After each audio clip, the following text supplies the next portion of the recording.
Bonjour et bienvenue. Alors aujourd'hui, une interview extraordinaire. Vous allez comprendre pourquoi. Aujourd'hui, on reçoit Olivier Benning. Salut Olivier. Salut Olivier, merci de m'accueillir, c'est cool. Entre Olivier comme d'hab. Voilà. Ouais, super. Encore un bon moment ensemble, hein. Ça fait plusieurs qu'on passe. Et, et puis, bah oui, alors Olivier, toi, tu es coach business et puis surtout, tu es un extraordinaire. Tu vas nous expliquer un petit peu ce que c'est. Et moi, ce que j'aime chez toi dans ton business, c'est de remettre l'humain, l'authenticité au centre du business. Yes, c'est exactement ça. Alors, effectivement, j'accompagne des personnes qui souhaitent monter leur activité ou la développer d'ailleurs, hein, parce qu'on ne s'adresse pas qu'aux débutants. Je dis on parce que je ne suis pas tout seul, évidemment, dans l'aventure, mais je suis membre d'une équipe, l'équipe des Extraordinaires. Donc, les Extraordinaires, c'est un mouvement qui a été fondé par Cannes Magne, et on est trois donc, pour le moment. En plus de d'autres copains et copines qui viennent nous renforcer de temps en temps. Voilà. Mais voilà, donc il y a Cannes, sa sœur Vanessa et moi-même. Et on accompagne donc des personnes qui ont envie de reprendre de la souveraineté sur leur vie. C'est vraiment la vocation, nos valeurs à nous qu'on défend. C'est vraiment celle-là. La valeur souveraineté est très très haute chez nous. Alors par souveraineté, ça ne veut pas dire régner sur les autres et les écraser et tout ça. Pas du tout. C'est justement reprendre le lead sur ta vie, sur ta vraie vie, pas celle qu'on peut-être celle à laquelle tu supportes ou qu'on a pu supporter à une époque. Et nous, on croit, et je finirai là-dessus sur cette longue intro, qu'à partir du moment où tu prends, justement, tu reprends ta souveraineté sur ta vie, ça fait de toi de fait quelqu'un d'extrêmement non ordinaire, donc un extraordinaire. Pas dans le sens de tu es supérieur à qui que ce soit, mais dans le sens où tu as fait des choix d'aller vers toi, tu incarnes pleinement, tu t'alignes. Et par rapport à ça, ça fait de toi qui est hors norme, donc extraordinaire. Voilà, en termes d'introduction pour que tout le monde comprenne ce qu'on entend par là et pas juste on a un ego démesuré, tout ça, c'est pas du tout le trip. Ouais, ouais, c'est super. Ce mouvement est vraiment très, très sympa. Et c'est aussi pour ça que tu es là. C'est aussi pour ça qu'on s'est rencontrés. Sur ce côté, bah, hors norme, effectivement, on n'est pas comme les autres. Et c'est tant mieux parce que du coup, on est extraordinaire. Voilà. Ouais, ouais, ouais, c'est vraiment d'autres. Tu peux utiliser d'autres termes aussi si le terme extraordinaire pique ton audience peut-être en disant ouais, mais ils se prennent pour qui ces deux-là? Ça y est, on est en fin de semaine, ils ont déjà pris l'apéro, tout ça, tout ça. Non, pas du tout, hein. On tourne à l'eau, hein. On vous le prouve. Enfin voilà, moi c'est de l'eau. Non, pas du tout. C'est dans le terme singularité, ton unicité. C'est juste qu'on a été gommé, on a été lissé. Il n'y a pas de jugement par rapport au fait d'être rentré dans un certain cadre à une époque, hein, pour t'adapter à ce que tu faisais avant, que ce soit ton métier, euh, la vie en société au sens très large. On est obligé de s'adapter dans un cadre qui est plutôt global et plutôt normalisateur, pardon, pas normand, ça veut rien dire. Voilà. Et là, nous, ce qu'on propose, et ce que c'est le chemin aussi que j'ai fait moi-même et que tu as fait toi-même aussi, Olivier, je le sais, on échangera peut-être là-dessus un peu plus tard, c'est que une autre voie est possible. On a juste oublié, en fait. Il y a quelque chose entre la petite enfance où on croyait que le monde pouvait être exactement tel qu'on l'imaginait, et on y croyait vraiment, c'était notre réalité. Il y a un truc, il y a eu une grosse pause entre les deux, et le moment où tu reprends ta vie en main, entre guillemets, c'est genre tout paraît impossible, alors qu'avant tout était possible. Parce qu'il suffisait d'y croire et de mettre la bonne énergie, une énergie presque infantile et enfantine. Et ben là, c'est possible en fait. Il faut juste s'en rappeler et après faire quelques actions effectivement. Ouais. Ouais. Ouais, c'est ça. Comme moi, j'aime bien le dire. Ouais, toi, c'est devenir le leader en fait de sa vie. Moi, j'aime bien devenir acteur et réalisateur de sa vie. Et ça, c'est important. Effectivement, oui, on a tous été à un moment donné bloqués, on a eu des vies. Effectivement, quand tu es enfant, tu rêves de choses, tu as, des rêves, tu as des choses, et on va peut-être revenir sur les rêves et comment réaliser ces rêves. Et puis après, bah, il y a des pauses, on fait de son mieux, hein. Voilà, il n'y a pas de jugement, on fait de son mieux. Des fois, on est bloqué, des fois, on est coincé, on n'arrive pas, la vie. Et puis un jour, bah, on a envie de se réveiller déjà. Le premier truc, c'est d'avoir envie de se réveiller, avoir l'envie C'est ça. d'avoir l'envie. Et Faut le puis, vouloir. et puis après, bah, c'est de mettre en action ça. Et là, bah, toi, justement, tu peux vous accompagner ces gens qui veulent vraiment faire ça et de façon authentique, de façon vraiment sincère avec toi-même, sans trahir, sans être dans le côté parfois business où ouais, il faut être vendeur, marchand de tapis un peu. Et ça marche Ouais. pas du tout. Et puis tu t'y perds là-dedans. Ouais, j'aimerais juste reposer le cadre, juste expliquer en fait, c'est exactement, tu as très bien expliqué enfin, nos valeurs, ce qu'on revendique et ce qu'on prône, et c'est surtout pas juste ce qu'on revendique, c'est ce qu'on incarne. C'est-à-dire que notre valeur souveraineté, elle est haute. La deuxième valeur très haute chez nous, la mienne, celle de Cannes, celle de Vanessa et celle des autres extraordinaires aussi, c'est la notion de responsabilité. Tu as prononcé le mot reprendre le lead de sa vie, leader de sa vie, la construire. Leader, peut-être que certaines personnes dans ton audience font très bien la différence, mais au cas où, je vais quand même me proposer une définition. En tout cas, c'est la mienne. Quelqu'un qui lead, un leader, c'est pas un dirigeant. D'ailleurs, dans les groupes, pour quelqu'un qui a déjà travaillé en société, dans une entreprise en tant que salarié, hein, moi ça a été mon cas pendant de nombreuses années aussi, il n'y a pas de souci, je ne suis pas antisocial ou je ne sais pas quoi, j'ai été salarié aussi pendant de longues années avant d'être entrepreneur. Euh, un dirigeant, ce n'est pas forcément un bon leader. D'ailleurs, dans les groupes, quand on observe les groupes sociaux ou même au boulot, il y a le patron, comme on dit, voilà, celui qui dit fais ça, fais ci, fais ça, et il y a la personne qui lead. Et c'est pas toujours le chef, en fait. C'est pas toujours celui qui a la loi sur le groupe, celui qui entraîne le groupe, dans le bon sens comme dans le mauvais sens, hein, voilà. Celui qui a le lead, c'est pas forcément celui qui dirige.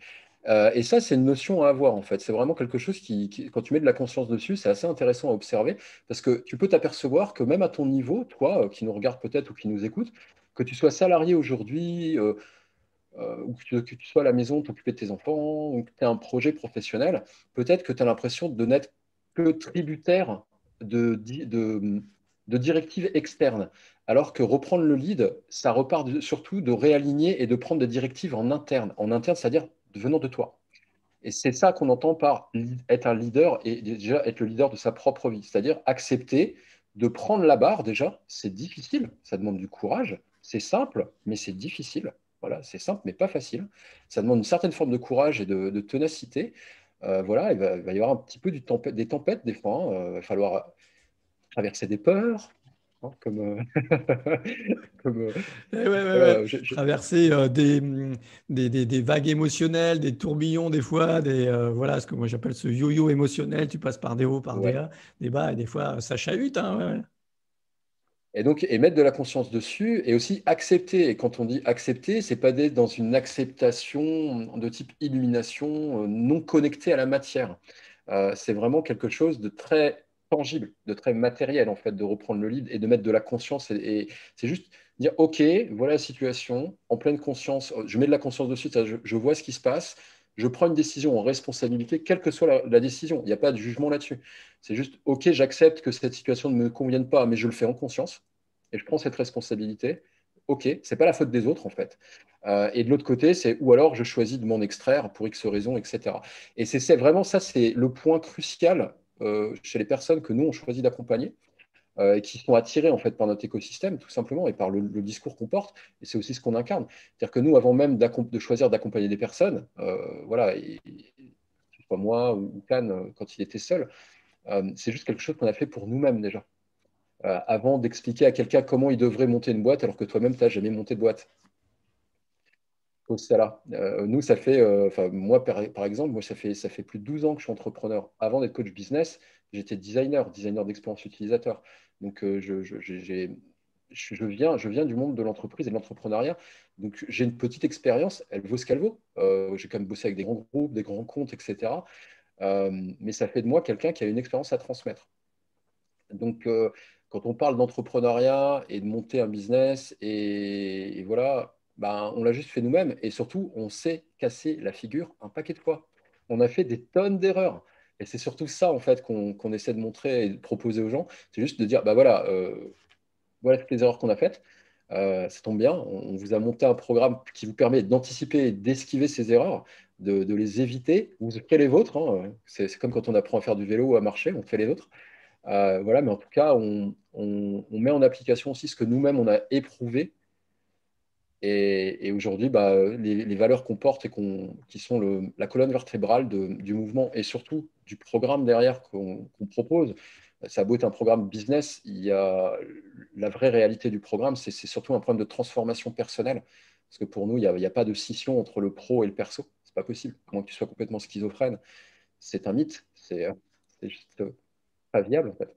Mais c'est surtout un problème de transformation personnelle avec une forte dominante qui a une forte impact sur ton business.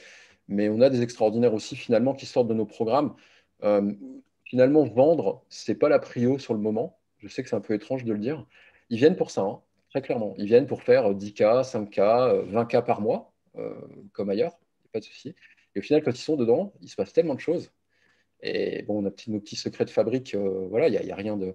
Et il se passe des transformations. Et, que finalement, le fait de faire du chiffre, ça devient secondaire par rapport à la personne qui sont en train de devenir et au blocage qu'ils sont en train de faire péter. Et peut-être même, ça arrive parfois, alors chacun son métier, hein, mais parfois même certaines épreuves ou certaines douleurs qu'ils portaient depuis très longtemps, qu'ils arrivent à transcender et à dépasser, quoi. Donc, vous voyez, c'est vraiment large.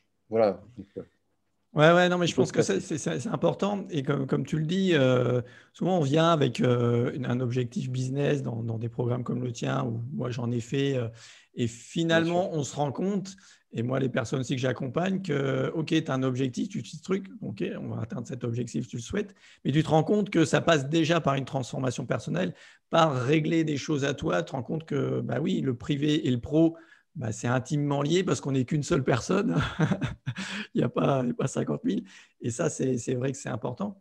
Euh, J'aimerais revenir sur ce que tu disais, sur cette congruence. Moi, je trouve que c'est effectivement avoir dire et faire ce que toi, tu as déjà traversé. Et ça permet de le transmettre. Si toi, tu ne l'as pas déjà fait, c'est un peu compliqué. C'est un peu comme quelqu'un, comme un cordonnier. Enfin, dit le cordonnier, c'est le plus mal chaussé. C'est vrai que Mal s'il n'a chaussé. jamais fait de chaussures, c'est un problème. Ou moi, je connais des gens qui font des thérapeutes qui disent bah, moi, voilà, je vais vous débarrasser de votre envie de fumer et qui eux-mêmes fument.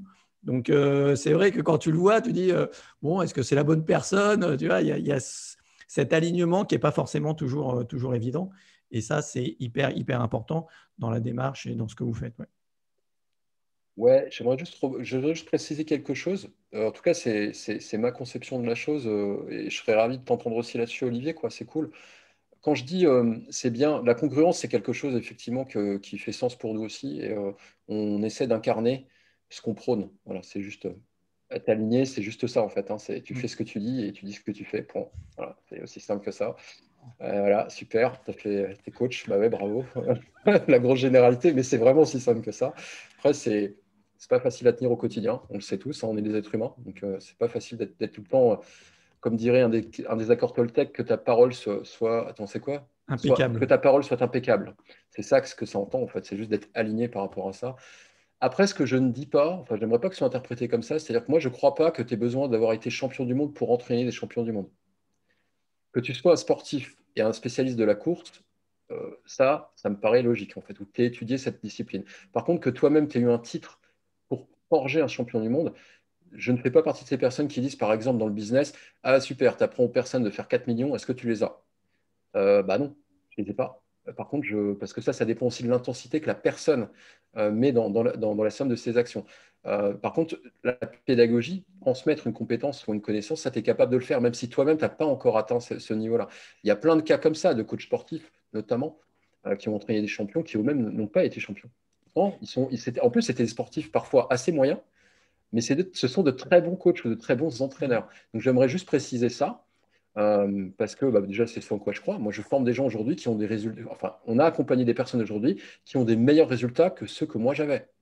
Et c'est juste génial, en fait. Donc, et je suis très fier de ça, vraiment. Donc voilà, je voulais juste préciser ça, tu vois. Ouais, tu as raison de préciser, je suis tout à fait d'accord avec toi. Et pour reprendre l'exemple du cordonnier, bah, tu n'es pas obligé, pour faire des chaussures ou pour enseigner à quelqu'un à faire des chaussures, d'avoir fait des loups-boutins ou des super trucs, ou d'être. Voilà. Et je pense qu'il y a, là-dessus, je suis d'accord avec toi, et je pense qu'il y a un truc qui est important, justement, sur l'objet brillant, sur tout ça. Beaucoup se disent, ouais, il faut que je sois le meilleur, il faut que je sois le meilleur. Si je ne suis pas le meilleur, ben, je ne peux pas, justement, dire, transmettre ça. Ce qui est faux. Ce qui est important, c'est que tu l'aies fait toi, tu aies vécu cette expérience. Après, tu n'es pas le meilleur du monde et on ne peut pas tous être le meilleur du monde, il n'y en a qu'un. Donc, un champion du monde, il n'y en a qu'un. Donc, il faut arrêter aussi avec ça. Il y a un peu ce mythe et j'aimerais bien que tu me donnes ton avis sur les gens justement et comment tu fais pour changer ça. Ceux qui se disent, voilà, alors, il faut que je sois le meilleur, en tant que je ne suis pas le meilleur, bah, j'y vais pas. Alors, Moi, j'ai une vision très simple, encore une fois, là-dessus. J'utilise beaucoup le mot simple, hein. Moi, je suis designer à la base, donc mon boulot pendant très longtemps, c'est de simplifier les choses. Donc, avec moi, je sais que mon entourage me dit tout le temps, ah, mais avec toi, c'est tout le temps simple. Voilà. Et après, en fait, c'est vraiment galère à mettre en place, hein, mais, Ouais, mais mais dans l'idée, c'est simple. c'est là où on se ressemble, Olivier. On n'a pas que le prénom, moi aussi, et c'est ce que je dis beaucoup. Ce que je fais, la vie, elle est simple, mais elle n'est pas toujours facile. Effectivement, c'est deux Exactement. mots complètement différents qui ne veulent pas dire la même Pas chose. pareil. Ouais. Ceci étant dit, donc, comment est-ce que, enfin, qu'est-ce que j'ai à dire sur le sujet que tu viens d'évoquer? Euh, je pense très honnêtement que, du coup, j'ai perdu le fil de la question. Tu peux me la Sur répéter, cet du coup? objet brillant, un peu sur, il faut être le meilleur pour pouvoir avoir quelque chose à dire ou pour montrer aux autres. Si je suis pas le meilleur, bah, Ouais, je suis ça y pas est. légitime, en fait, ce manque de En légitimité. fait, ouais, ouais. En fait, moi, voilà, c'est ça. C'était ça l'idée que j'avais saisie dans ma petite tête. C'était justement, le fait est que les personnes qui voient les choses de cette façon-là, elles se trompent de combat, en fait, tout simplement. Elles se trompent de contexte.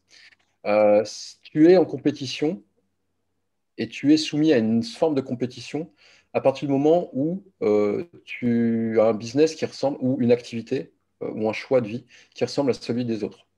À partir du moment où tu es arrivé à monter un business qui est complètement basé sur tes compétences, ta zone de génie.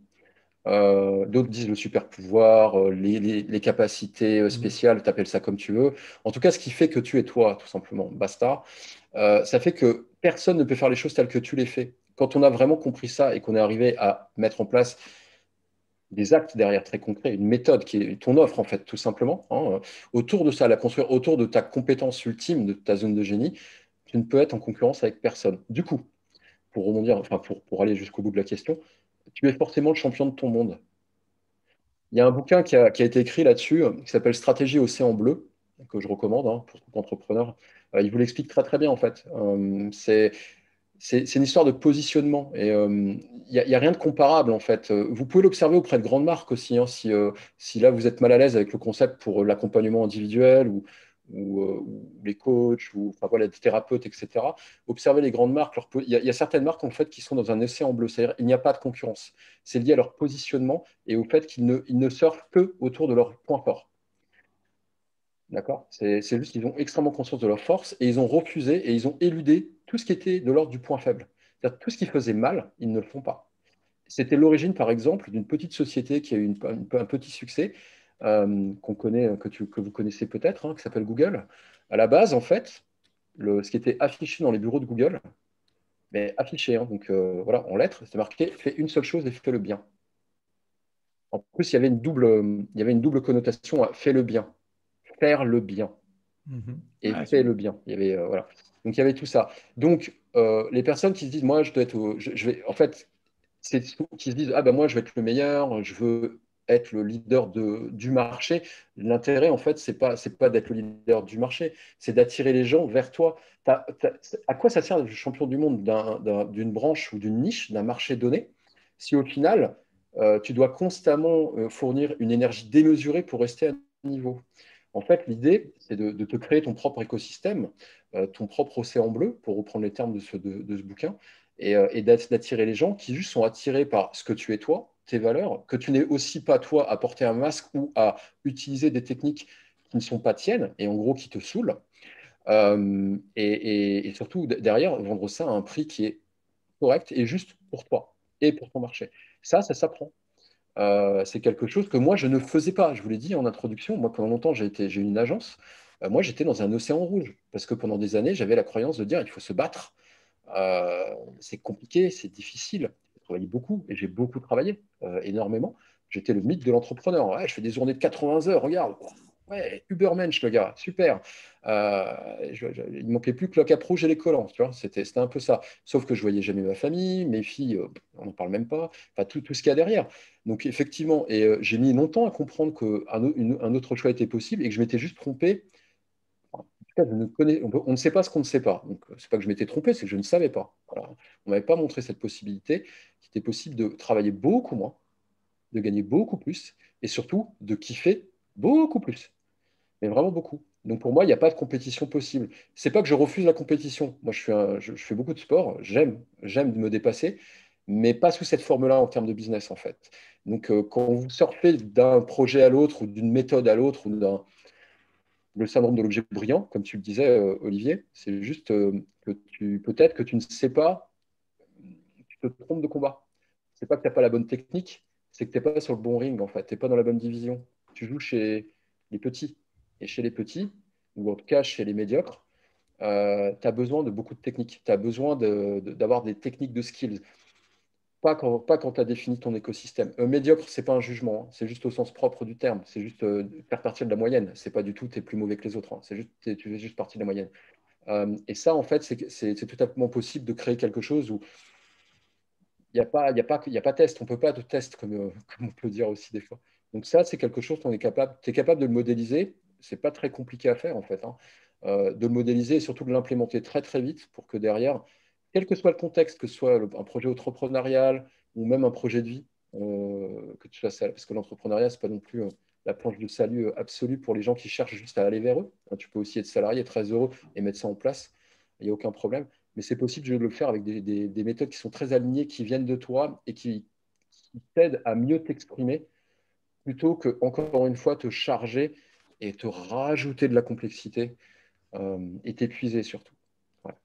Ouais, ça on le voit souvent, cet épuisement, les gens qui arrivent, qui se chargent, qui en peuvent plus et qui ont effectivement se trompent de ring. Ça, j'aime bien ça parce que je suis pas très dans le combat, moi, et dans la lutte, plutôt dans le lâcher prise. Mais quand tu te trompes d'endroit, ouais, tu n'étais pas au bon endroit. C'est juste ça. Au bon Et endroit. le bon endroit, il est là, en fait. C'est toi, c'est te recentrer à toi, revenir à toi, à ce qui tu es, tes forces, comme tu le disais, ta zone de génie, tes capacités à toi. Et c'est pas dans. Et ça, moi, je le vois beaucoup chez les thérapeutes qui font plein de formations dans différentes techniques.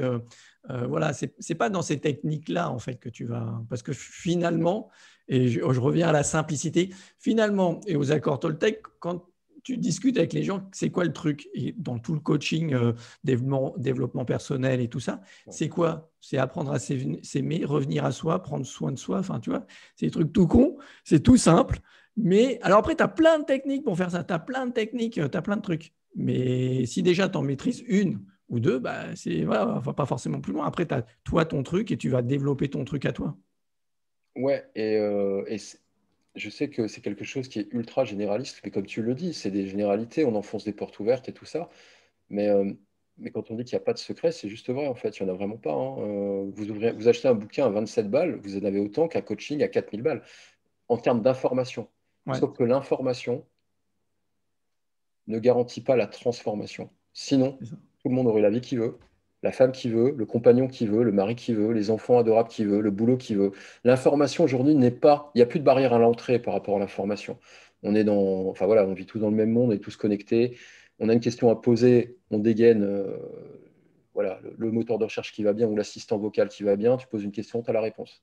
Donc il n'y a plus de barrière à l'entrée en fait par rapport à l'information. Le truc, c'est que le système fonctionne encore, en tout cas le système global, fonctionne encore comme si l'information était, il y avait les mêmes restrictions d'accès qu'il y a presque aujourd'hui 100 ans. Mm. À partir avant l'ère informatique en fait, 1950. Les modèles sont encore construits comme ça. Et ça, on a dépassé l'ère de l'information. Moi, j'entendais quand j'étais gamin, j'entendais à l'école, au lycée, vous êtes dans l'ère de l'informatique, de l'information. L'accès à l'information est global aujourd'hui. Ça, on l'a dépassé cette ère-là. Donc l'information, en fait, elle a très peu de valeur aujourd'hui. Très, très peu de valeur. C'est ce que tu en fais, et c'est surtout ce que tu en fais, forcément, ça te transforme d'une façon ou d'une autre. Donc l'information ne garantit pas ta transformation. Ça, c'est vraiment quelque chose de. Comme moi, je l'ai compris, ouais, mon business, il a tourné d'un seul coup autrement. Mais vraiment, quand j'ai compris que ce que je vendais, c'était pas ce que je faisais, mais ce que j'étais. Parce que, bah, en fait, ce que je vendais, ça venait de moi, donc c'était ce que moi j'étais, ce que j'étais en capacité de faire avec quelque chose qui, par ailleurs, est enseignable.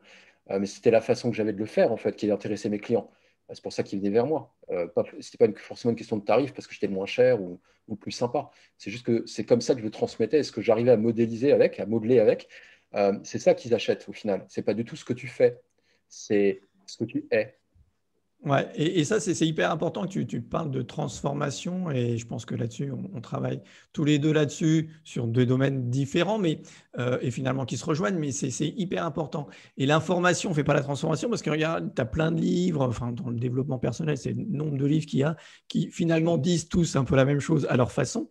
Et moi, ce que j'ai vécu, ce qui a vraiment changé, c'est vraiment à partir du moment où je me suis fait coacher. C'est-à-dire que cette transformation, effectivement, tu peux en faire des petites, tu as des bribes comme ça, parce que tu lis un bouquin, parce que tu as une prise de conscience et tout ça. Mais sur le long terme, c'est très difficile à tenir. Et ça, moi, je trouve que le meilleur moyen, c'est le coaching. Et le coaching, pourquoi? Parce que déjà, tu vas avoir quelqu'un qui te suit, qui est là, qui va te donner une vision différente. Et tu parlais tout à l'heure, c'est vraiment ça. Moi, je vois les trucs de cette façon-là. Et quelqu'un qui va me laisser, dans les accords Toltec, avoir une parole impeccable. OK, tout le monde comprend. OK, il faut que je fasse attention à ce que je dis. Mais quand tu le dis, si tu n'as personne en face qui te dit ah, mais là, fais attention, ce que tu as dit, pas, toi, tu t'en rends plus compte parce que c'est une habitude. Voilà. Et donc, le coaching, c'est que tu as quelqu'un qui te renvoie un truc et qui va t'amener à ces transformations, il va te pousser dans tes sorties de zone de transformation petit à petit. Et je trouve que c'est vraiment ça la grosse, grosse différence. Je pense que tu penses ta vision du coaching là-dessus. Alors aujourd'hui, évidemment que je vais converger vers ce que tu racontes, tu te doutes bien vu que je suis coach business, donc je ne vais pas te dire l'inverse. Mais il faut quand même que vous ayez conscience qu'il y a de ça 6 ans. Moi, j'étais juste un entrepreneur en fait. Et je regardais, je voyais bien qu'il y avait tous ces coachs là. Alors, il n'y en avait pas autant que maintenant. Le marché a beaucoup évolué en quelques années, surtout en France. Mais je voyais, je fais, mais c'est quoi? Même le dev perso, hein, j'étais très très loin de ça. Honnêtement, je regardais ça un peu de haut. Mais vraiment, j'étais très haut. Voilà, il y avait beaucoup de jugements là-dessus, beaucoup de croyances. Non, mais qu'est-ce qu'ils font? Mais n'importe quoi, c'est pas ça qu'il faut faire. Alors, leur truc de méditation, de visualisation, ça se saurait si ça m'aide à signer des contrats. Voilà, je parlais comme ça, honnêtement, Ah, très ouais. clairement. J'y croyais à fond, quoi. Donc, et ça, tout a changé déjà parce que, un, il y a eu une prise de conscience, deux, il y a eu une épreuve. Et là, mon ancienne stratégie, ce que je faisais jusqu'alors, ça ne suffisait plus pour passer cette épreuve. Donc, il a fallu, pour survivre à cette épreuve, alors j'étais pas en danger de mort, hein, mais pour en tout cas survivre psychologiquement à cette épreuve, il a fallu que je change des choses, que j'aille chercher en moi des choses que je ne connaissais pas pour traverser tout ça. Et effectivement, là, je me suis dit, ah, bah ok, j'étais un peu en mode désespoir. Et là, tu vas chercher des choses que tu n'as jamais fait. Tu testes des trucs. Et donc, bah, j'ai dit, ok, bah, finalement, je vais peut-être aller voir du côté du dev perso et des coachs, hein.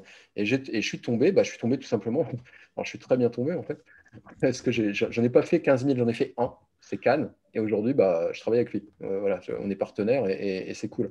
Mais donc, je suis arrivé avec lui et j'ai découvert ce monde-là en étant coaché par bah, Cannes, qui est mon mentor, toujours.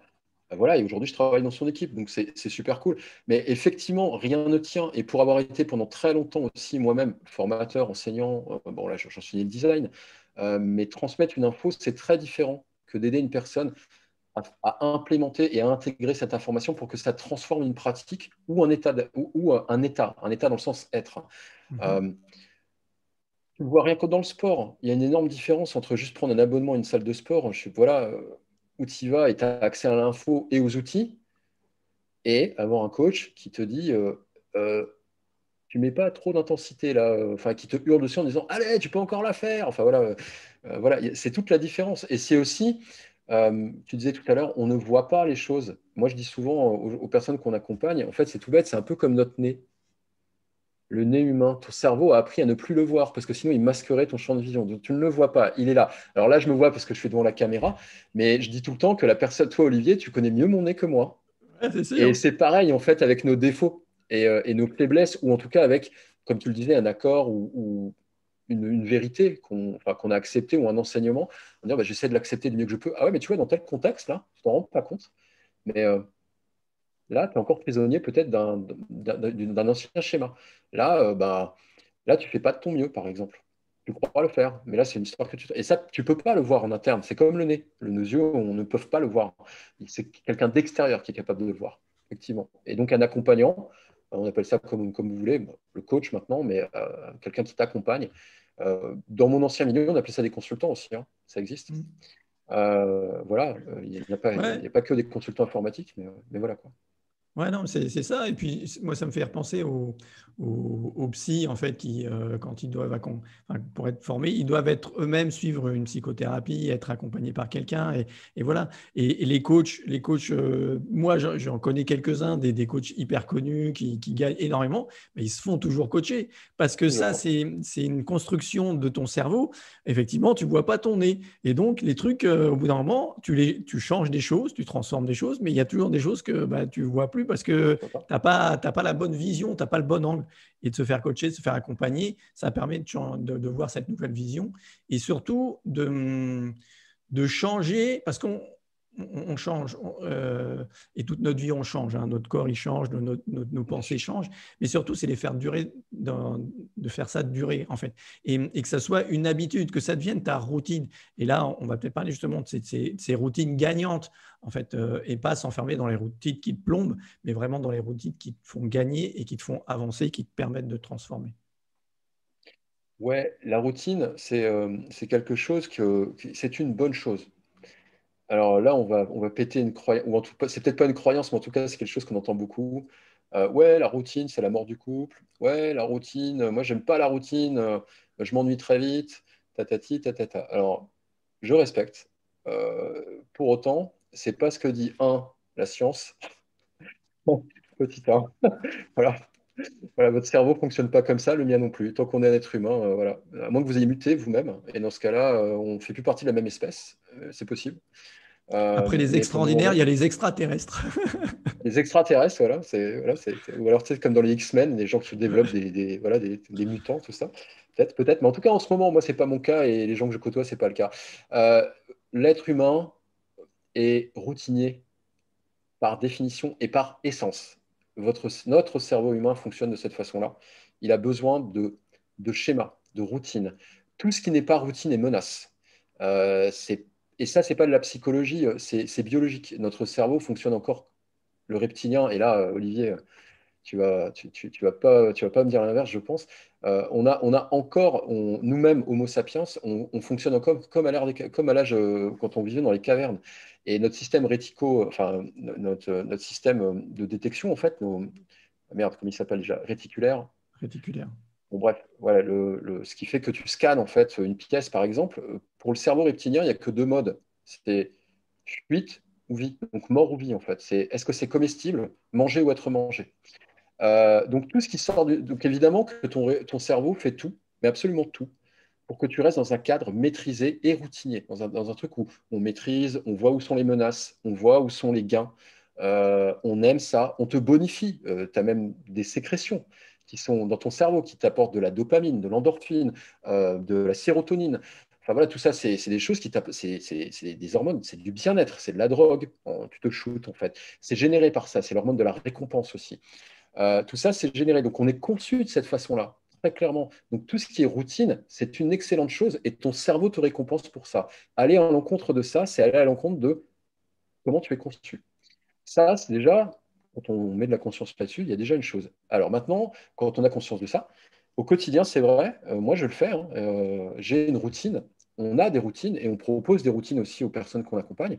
Alors nous, on a quelque chose on l'a nommé d'une certaine façon et on propose cette routine d'une certaine façon. Pour autant, en gros, c'est tous les matins, du moins autant que je peux, hein, je ne suis pas parfait, donc il y a des matins où je prends un peu moins de temps que d'autres, où j'ai moins de temps que d'autres, mais en tout cas, il y a toujours un temps où j'essaie de me dégager du temps à faire quelques actions qui me permettent de me connecter en fait à ma version, on va dire, j'aime pas trop le terme la meilleure version de moi-même, parce que sur l'instant présent, quand on est aligné, on est toujours la meilleure version de soi-même, mais dans le contexte en fait. Mais bon, on va utiliser ce terme-là, on va dire ma version, ma super version, quoi, ou la version à laquelle je tends. Voilà. Donc j'aimerais y aboutir en fait. Et tu te connectes en fait à cette réalité-là, à ton toi du futur quelque part. En fait, c'est pas vraiment ton toi du futur, c'est ton toi du présent, mais sur une autre échelle temporelle. Mais bon, On là, dirait je fais des personnes. le toit transformé, en fait, celui que tu veux être, le Ouais, transformé. ouais, c'est tout à fait. C'est ton toi transformé, tu te connectes à lui et ensuite, en fait, tu essaies de faire durer ça dans la journée. Donc, nous, il y a tout simplement, moi, nous, on propose, je le fais, je fais un exercice de visualisation. Il ne dure pas 3000 ans. Je n'ai pas non plus 3 heures à mettre tous les matins pour faire la visualisation. Ça, c'est quelque chose qui fonctionne extrêmement bien. On peut aussi utiliser des déclencheurs. Il y en a, ils sont visuels, donc ils ont peut-être un vision board chez eux. Il y en a qui sont plus auditifs. Donc, ils écoutent leurs propres affirmations, peut-être sur un fond de musique qui les incite un peu, ce genre de choses. Et ça peut paraître comme ça, on disait, ouais, ok, alors tu vas me dire que tu vas devenir millionnaire en écoutant la musique de Rocky le matin quand tu te lèves. Et ben, tu sais quoi, j'ai envie de te dire, ouais, ouais, ouais, c'est possible. Parce que si ça génère le déclencheur chez toi, qui fait que pour chaque action dans ta journée, ou en tout cas les actions principales, ça va être celles qui correspondent à tes standards les plus hauts, alors la musique de Rocky, ouais, elle peut te faire devenir millionnaire parce que tu désactives le mental. Tu es juste connecté à ton essence. Et en fait, c'est tous ces rituels, toutes ces routines, ça sert juste à ça. Ça sert à te connecter à ce qui est vecteur de mouvement. Et ce qui est vecteur de mouvement, c'est la connexion à une émotion. Et tout ça, ça sert juste à provoquer une émotion. Une émotion, que ce soit l'excitation, bon, alors du coup, c'est pas une émotion, c'est un sentiment. Mais bon, bref, en tout cas, une réponse émotionnelle ou sentimentale. Ça peut être la colère, ça peut être la détermination, ça peut être la puissance, ça peut être la sérénité, ça peut être la. Voilà, il y a plein de choses comme ça. Et ça, c'est moteur. Voilà. Et ça vient de la racine latine d'émotion, qui est motio et qui est mouvement, en fait, tout simplement. Donc ces routines, ça vous sert à vous mettre en mouvement. Donc moi, je suis un fervent défenseur des routines. Et vive les routines. Moi, je suis quelqu'un de très routinier du coup. Et pourtant, Ouais, je ne ouais, suis pas ouais. plan-plan, je peux vous l'assurer. Ouais, voilà, c'est ce côté. Voilà, la routine, c'est plan-plan. Mais non, effectivement, tu as raison. Le cerveau fonctionne comme ça. Et moi, j'aime bien dire aussi. Tu parlais de Google tout à l'heure. Notre cerveau, c'est un énorme Google. Et Google, bah, ce qu'il aime pas, c'est des trucs qu'il connaît pas. S'il connaît pas, Mm. pourquoi? Bah, parce qu'il peut pas te le donner. Alors toi, ton cerveau, il fait ça. Il analyse tout ce qui se voit, tout ça. Et il essaye de trouver des correspondances avec ce qu'il a déjà vécu, ce qu'il a déjà fait. Si tu trouves, c'est OK, c'est bien, super, OK, j'arrive à me retrouver, c'est bon. Si effectivement, je ne connais pas, ou il y a un truc là, ça ne va pas, c'est dangereux, et donc ça, il va prendre comme un danger. C'est pour lui, c'est un danger. Il est binaire. Soit effectivement, tu vis, tout va bien, soit tu as un risque de mort, et donc voilà, le cerveau reptilien, il fonctionne que comme ça. Et Mm. finalement, c'est lui qui contrôle nos vies parce que j'en discutais avec une cliente il n'y a pas longtemps. Finalement, il y a des études qui ont montré la quantité d'énergie que tu utilises quand tu es en méditation ou quand tu es dans une réflexion très intense. Le mec, ils vont faire des calculs très intenses. La différence entre les deux, je vais peut-être vous apprendre quelque chose, les amis, c'est que 10%. Donc en fait, tu as 90% de ton temps, de ton énergie qui est pris par cet inconscient à régler ton quotidien, à faire ça, à faire fonctionner ton corps. Et ça, c'est le truc. Et après, ben oui, en fait, tu as une marge de 10% pour faire des trucs en plus que voilà, ton cerveau, il peut faire, il a une marge de 10%. Mais les Ouais. 90%, c'est la routine. C'est ta routine, c'est ce que tu fais normalement tout le temps et sans t'en rendre compte. Voilà. C'est le sous-programme, c'est le système Ouais, d'exploitation pour c'est ça. peut-être les informaticiens ou les geeks dans l'audience. C'est ce qui tourne en tâche de fond en fait. Et ce dont on a conscience ne représente qu'une fraction en fait de l'énergie déjà, comme tu le disais Olivier, mais aussi j'aime bien que tu aies précisé ça, parce qu'effectivement, notre cerveau il enregistre absolument tout.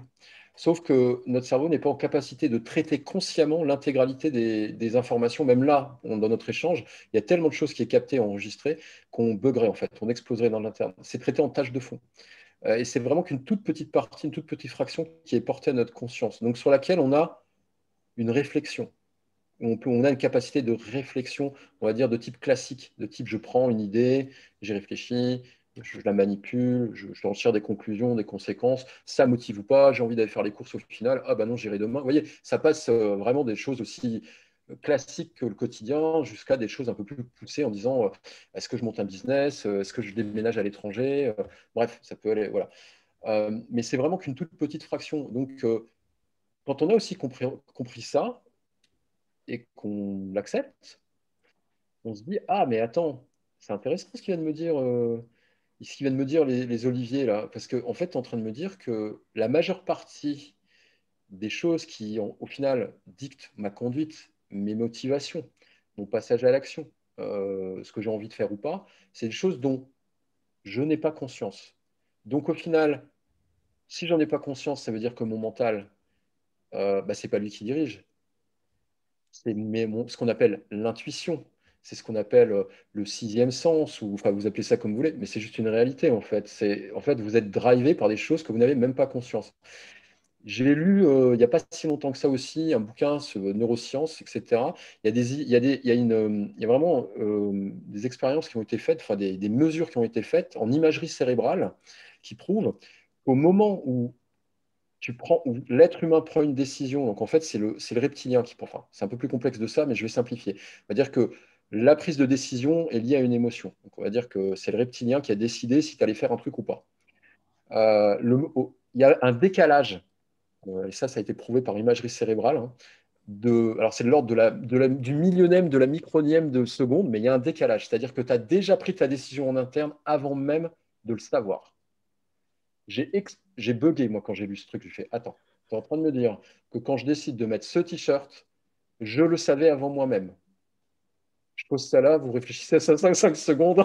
Moi, ça m'a ouvert le crâne en deux. Je fais, OK, bien, je prends, c'est factuel. Donc, en fait, tout ce qui est intuitif, ou en tout cas le ressenti, où il se passe un truc. Voilà. On a tous ce type de perception à différents niveaux, qu'on soit très dans le contrôle ou pas.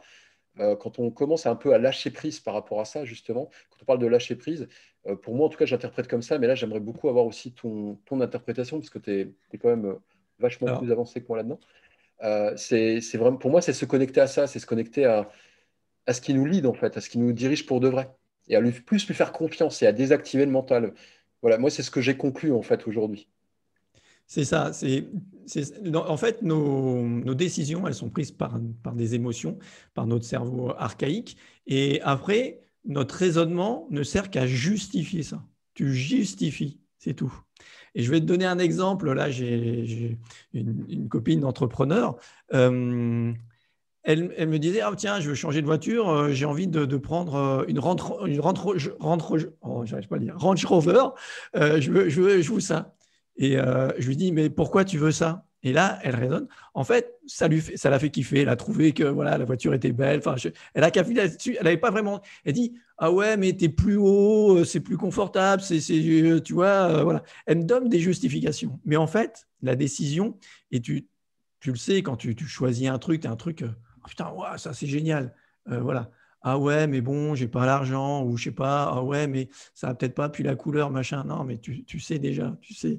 Et après, tu ne l'écoutes pas. Ça, c'est une deuxième chose. Après, ton raisonnement, en fait, va donner des justifications et pour ne pas faire, souvent, pour ne pas faire le truc.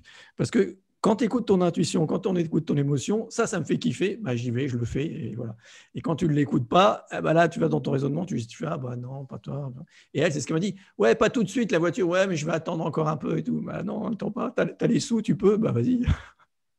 Ouais, clairement. Et c'est ce principe-là, il marche pour bah, tout, parce qu'on fonctionne comme ça, comme on vient très bien de. Et merci de cette précision, Olivier, parce que là, tu as, les vrais mots.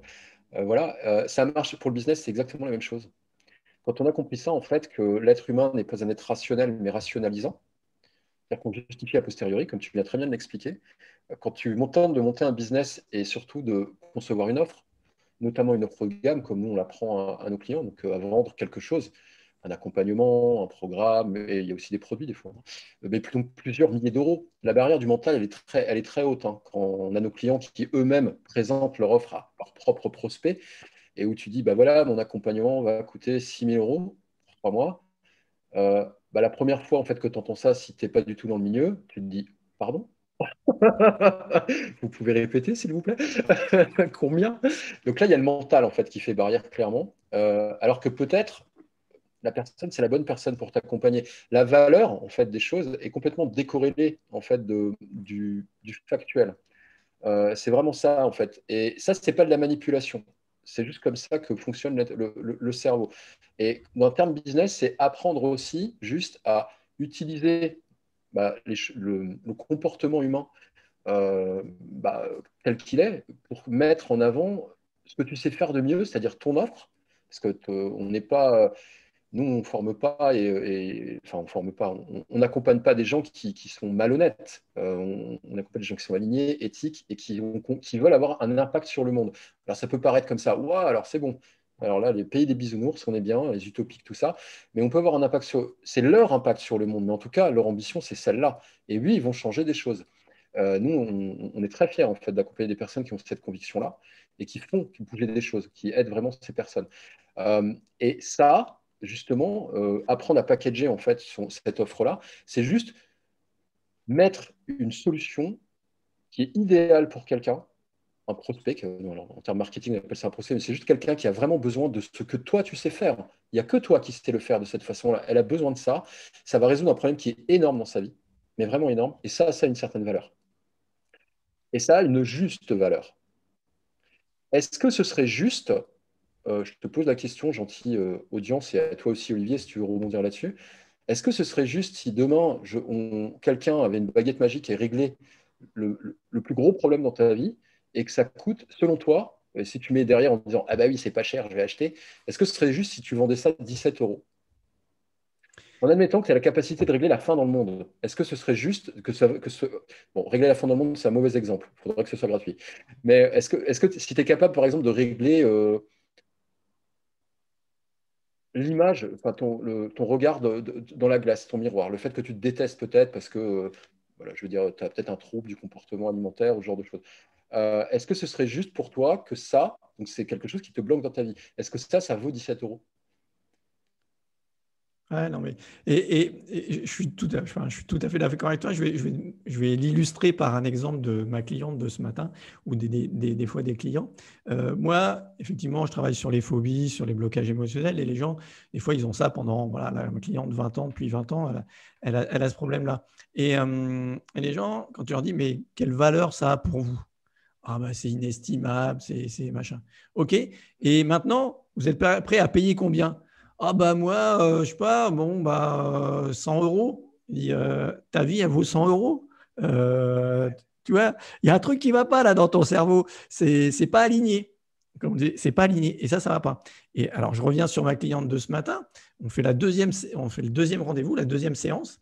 Et elle me dit, ouais, je voulais te dire un truc quand même parce que bon, c'est vrai que bon, ça coûte cher, hein, mais aujourd'hui, maintenant, je sais que c'était le bon truc pour moi, que tu vas m'apporter de mieux, et ça, je l'avais senti. Et voilà. Alors, c'est vrai que quand tu dois payer, quand tu dois sortir le billet, bah, ça pique un peu, mais encore, c'est important parce que justement, ça va te permettre de t'engager et d'investir vraiment en toi. Mais une fois que tu as fait ça, eh bien, tu as vraiment sorti. Et j'aimerais qu'on vienne sur une question qu'on a déjà abordée, sur les plafonds de verre. Sur, OK, tu as dépassé ça, tu as changé ça, et du coup, eh ben, forcément, tu avances. Ouais, alors nous, on a un autre truc aussi.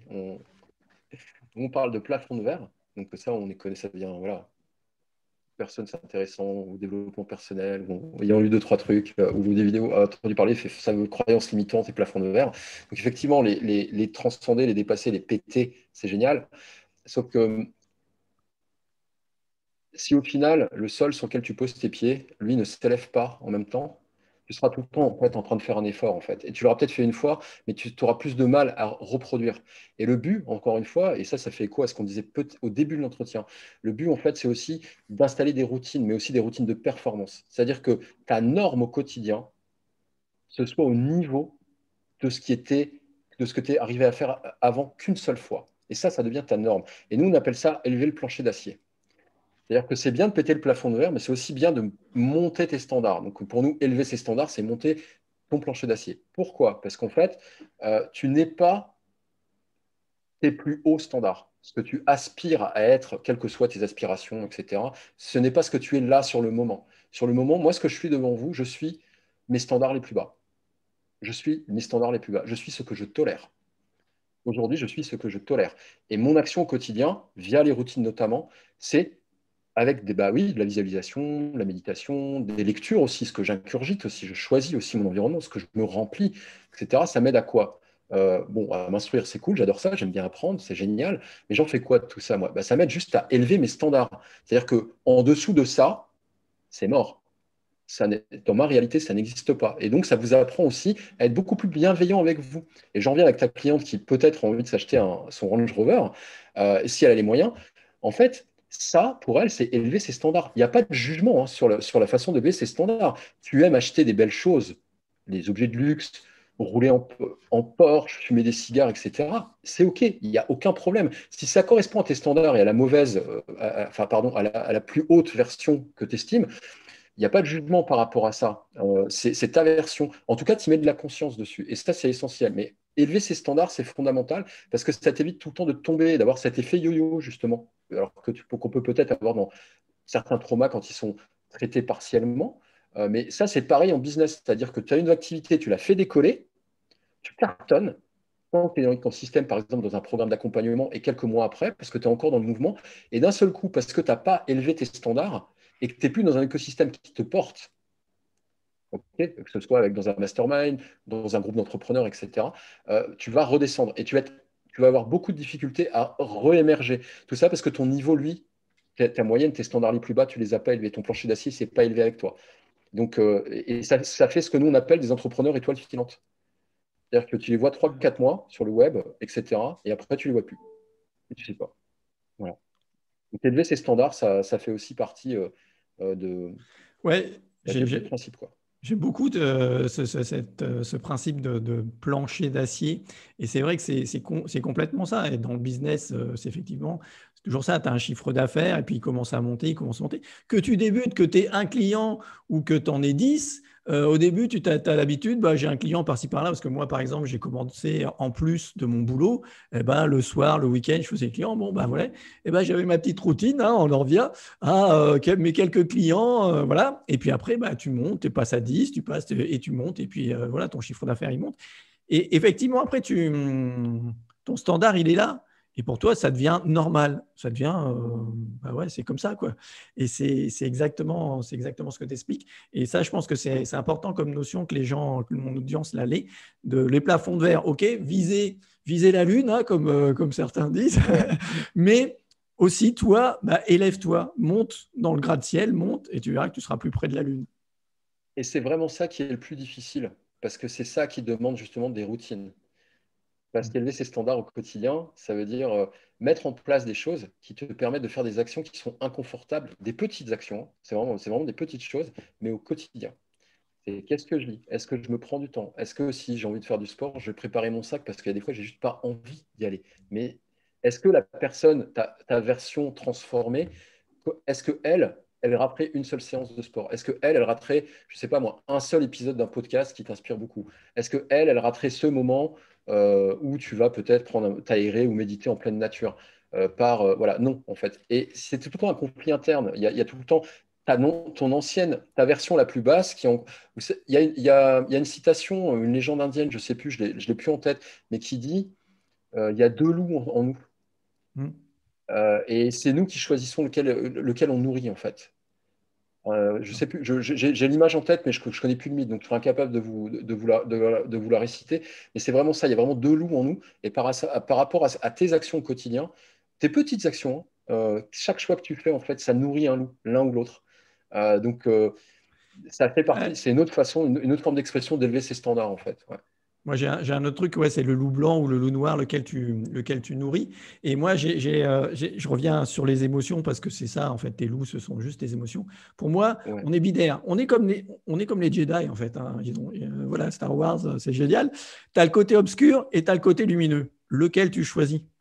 Et tes émotions, c'est exactement la même chose. Soit tu vas vers la joie, l'amour, le côté lumineux, soit tu vas vers les peurs qui sont ton côté sombre, hein, et le côté Dark Vador, c'est ça, hein, c'est parce qu'il avait peur, hein, quand on voit toute l'histoire, voilà. Ah, mais Il- clairement, hein. et il avait peur de perdre celle qu'il aimait, et donc il est allé de ce côté-là. Donc qu'est-ce qui te drive? Et encore une fois, on vient à son cerveau, le cerveau reptilien. Il est binaire. Tu vas vers la peur ou tu vas vers la joie, lequel tu choisis. Et c'est ça. Et après, on en vient à comment dépasser ses peurs, comment faire à ce niveau-là avec tes émotions dans ton business. Toi, comment tu fais pour justement dépasser ces peurs?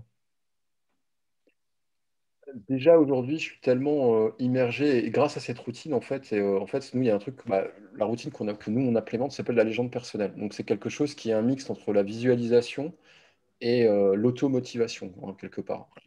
Voilà. Et donc, nous ça sert de filtre absolument pour tout. C'est fondamental au bout d'un moment. C'est-à-dire que, est-ce que j'envoie un mail ou est-ce que j'écris ce post? Par exemple, là, moi, tout à l'heure, j'ai écrit des posts. Dans ma routine, je dois parmi les actions pour aboutir à mon niveau, mes objectifs, j'ai une certaine quantité d'actions à effectuer au quotidien.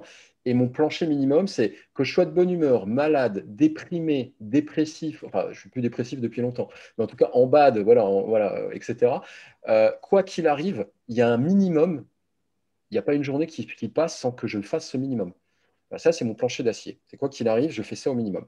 Et en fait, pourquoi? Parce que en fait, grâce à cette légende personnelle, tout passe à un fil. C'est-à-dire que ce post, est-ce que je l'écris? Est-ce que si je réponds à tel commentaire sur tel réseau social, est-ce que c'est quelque chose qui m'approche de cette version transformée ou non? Est-ce que là, si je me prends un peu de temps pour moi, pour me détendre, etc., est-ce que c'est quelque chose qui me permet de capitaliser et de conserver mon énergie pour aller plus vite? Donc, traverser ces peurs, c'est quelque chose aujourd'hui qui, pour moi, m'est assez étranger. Mais pas parce que j'ai pas de peur, j'en ai énormément. Évidemment, je suis humain, hein. Vous voyez bien que vous n'avez pas Bouddha en face de vous, hein. C'est évident. Je ne suis pas en lévitation. Par contre, la façon que j'ai d'observer les choses, et grâce à cette routine, ça me permet juste de les observer. Et juste, effectivement, elles me font peur. Il y a des choses, ça me paraît, waouh, ah ouais, ok, il va falloir y aller. Mais en fait, est-ce que mon moi transformé, j'utilise tes termes à toi, comme ça on est raccord, qu'est-ce qu'il ferait lui? Il le ferait ou pas? Il l'a fait ou pas? Si en conscience la réponse est non, alors je ne le fais pas. Si en conscience la réponse est oui, alors je le fais. Et je vais vers cette peur, en fait, je la traverse littéralement. Donc c'est quelque chose qui peut sembler un peu perché, j'en conviens, mais ça marche vraiment. C'est-à-dire qu'à tout instant, il y a même des actions très routinières. Je me dis, est-ce que je m'honore en faisant ça? Parce que moi, j'utilise beaucoup ce terme. Est-ce que je m'honore en faisant ça? Donc, c'est est-ce que je m'honore vers la version que je souhaite être? Est-ce qu'aussi l'exemple que je veux donner à mes proches, hein, évidemment, et aux personnes que je veux inspirer, donc en conscience à mon audience, tout simplement. Donc, pour moi, ça, c'est un filtre ultime. Ça peut paraître très bateau. Donc, tu es en train de me dire que tu as peur peut-être de. Mettons que tu es le vertige. Tu es en train de me dire que si la version transformée de toi, elle n'a plus le vertige, alors tu vas peut-être, je sais pas moi, monter à la corde. Bah ouais. Et je l'ai fait en fait, hein. C'est pour ça que je peux vous le dire. J'ai désamorcé des peurs par rapport à ce driving-là. Alors moi, je l'ai verbalisé comme ça, Olivier. Toi, peut-être que tu arrives à le raccorder à quelque chose de. C'est de la PNL dans un certain sens. Voilà. Mais moi, je l'ai modélisé de cette façon-là. Et de façon quotidienne, mes actions, c'est ça que je fais. Vraiment. Euh, hier, j'ai eu extrêmement peur. J'ai eu très très peur. J'ai mis fin à une collaboration qui date de plus de 13 ans. C'était une partie, voilà. Et ça me faisait très très peur, même si c'est quelque chose que j'avais hâte qu'elle prenne fin, parce qu'aujourd'hui, cette collaboration, bah, j'étais plus trop aligné avec, je le faisais pas un peu à contre-cœur, un peu à reculons, etc. Mais pour autant, c'est quelque chose qui m'a accompagné et qui construisait une partie de mon identité pendant plus de 13 ans. Évidemment que j'ai eu peur en annonçant bah, à mes collaborateurs et à mes supérieurs hier en disant bah voilà, je ne re-signerai pas l'année prochaine. Voilà, donc je quitte le navire. Voilà, il y a une prise de risque énorme parce que pour moi, il y avait aussi une espèce de confort, quelque chose que tu fais pendant 13 ans, voilà, qui ne te prend pas beaucoup de temps, mais qui est en plus ultra stimulant. Tu rencontres des personnes géniales.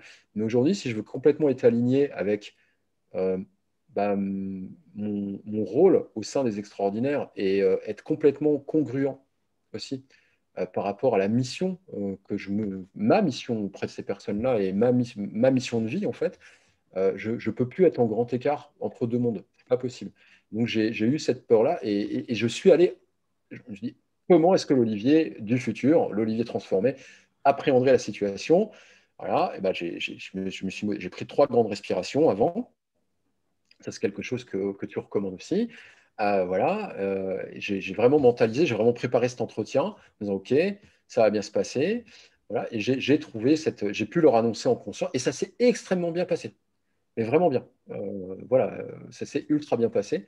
Voilà, donc c'est encore tout près, tu vois, j'ai traversé une peur hier, une grosse peur pour moi en plus. Voilà, c'était Ouais, le dernier lien avec l'ancienne version de moi, quoi. Donc, ouais, merci beaucoup de ce partage. Et c'est vrai, finalement, quand on regarde, on l'a tous vécu. Je suis sûr que vous aussi, vous l'avez vécu. C'est ça, de laisser quelque chose derrière soi, que ce soit un travail, que ce soit une collaboration, que ce soit une amoureuse ou un amoureux ou quelqu'un, tu bien vois, sûr. c'est exactement la même chose. Tu laisses ça et ça fait peur, c'est normal. La peur, elle fait partie de nous. On est des êtres d'émotions, donc les émotions, elles font totalement partie de nous. Après, eh ben, comment on les traverse, et tu racontes, et ça, c'est chouette. Pour moi, il y a aussi différents niveaux de peur. D'accord, elles sont plus ou moins Bien ancrées. sûr. Et comme tu le disais sur le vertige, hein, je connais des gens, ouais, moi, j'avais le vertige et aujourd'hui, je saute à l'élastique et ça me permet aussi d'avancer dans mon business. Chaque fois que je saute, j'avance dans le business. Voilà, c'est marrant, mais euh, et c'est effectivement comment. Après, tu dépasses ça, tu vis ça et ces peurs, elles sont juste là. Comme je disais, c'est une émotion pour te mettre en action, pour te dire quelque chose.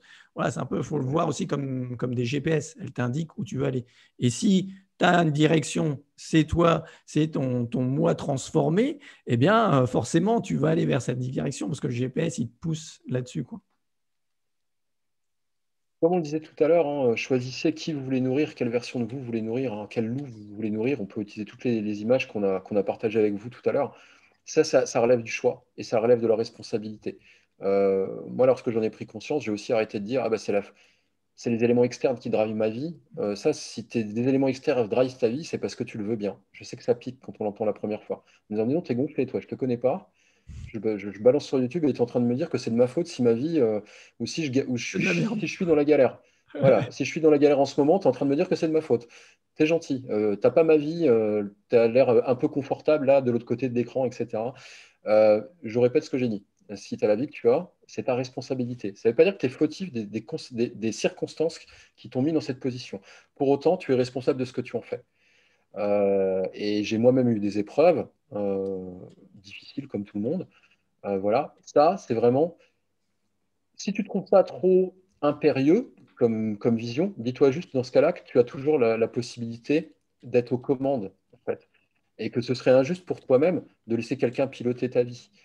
Il y a une autre notion qui est liée à ça pour moi aussi, c'est qu'on accepte aussi le niveau, la performance de la vie qu'on définit. Je m'explique. Personne n'aimerait avoir une vie à 5 sur 10. Quand tu demandes à quelqu'un, niveau amour, tu veux quoi comme score? Tu veux être. Personne te. Enfin, je sais pas, je vous pose la question. Vous vous dites ça à vos proches ou à vos potes quand vous dites ah, moi, en amour, ça va, un petit 5 sur 10, ça me va. Quelqu'un qui, bon, ah, c'est pas trop terrible, hein, je sais pas, les folle éclate. Hein. En plus, bon, on peut pas trop communiquer. Voilà, au niveau intime, bon, bah, ça fait pas des étincelles, mais bon, ça va, ça passe. C'est à Voilà, un 5, petit quoi. 5 c'est pas mal. Voilà, c'est cool. On n'est pas malheureux, quoi. Personne veut ça, c'est horrible. Pareil, en termes d'argent, je sais que le sujet de l'argent, ça pique tout le temps parce qu'il y a beaucoup de croyances, etc. Mais moi, quand j'entends quelqu'un dire je me contente de peu, la réponse que je fais derrière immédiatement, c'est est-ce que tu estimes que tu vaux peu? Voilà, direct. Parce que tu vaux bien plus que 5, tu vaux bien plus que 4 en fait.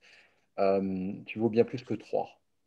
Et si tu penses vraiment que tu penses que tu vaux 4 ou 5, ça veut dire qu'il y a sans doute un travail, un accompagnement, et dans ce cas-là, il faudrait t'orienter vers la bonne personne pour toi, pour dépasser ta propre valeur, en fait. Parce que toute personne, quand elle a pleinement conscience de ses forces, c'est quelqu'un qui vaut 10. Et moi, c'est ma mission de vie aujourd'hui, hein, c'est vraiment ça. C'est pas pour rien que je suis chez les extraordinaires et qu'on a ce mouvement-là. Nous, on pense que toute personne mérite, en fait, juste d'être alignée et d'avoir la valeur, la tienne, d'accord? C'est pas. Mais tu mérites 10, tu es 10, tu es 10. Il y a même pas à le mériter, tu es 10. On est né 10 en fait.